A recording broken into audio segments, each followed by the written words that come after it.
La présence des délégations burkinabées et ivoiriennes confère à cette cérémonie d'inauguration une dimension d'intégration des peuples partageant des valeurs socio-culturelles communes, des langues identiques tout comme des noms de famille. L'inauguration concerne un monument qui porte le nom de Zé Ouattara, fondateur du village de Zégoua. L'idée du monument est à l'actif de l'association culturelle Yeredon de Kadiolo. Zégoua est aujourd'hui bien connu, mais son fondateur est très peu connu. C'est pourquoi nous lui avons dédié ce monument pour que son nom ne disparaisse pas.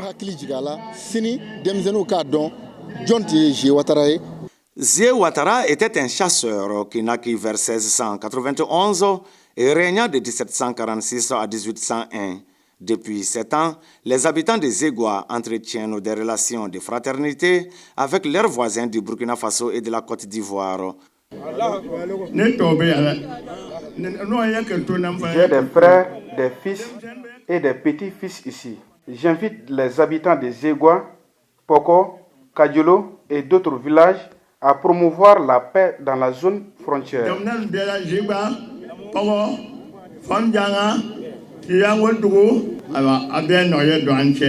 L'intégration sous-régionale est très importante. Il faut qu'on travaille là-dedans pour pouvoir soulager nos populations.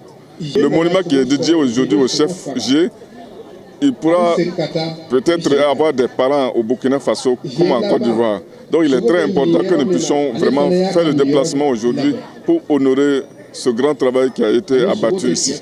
L'acte de l'association Yeredon est salué par les chefs de village de Zégoua ainsi que par les autorités administratives et politiques du cercle de Kadiolo. Il n'est jamais trop tard pour bien faire. Pour cela, j'adresse à tous les membres de l'association Yeredonton mes vives et chaleureuses félicitations. Interpeller la jeunesse et les élus communaux à veiller jalousement sur cet édifice historique et culturel contre les agressions de toutes sortes. L'occasion est saisie par le préfet du cercle de Kadiolo pour remettre des attestations et des insignes à certains chefs de village de son cercle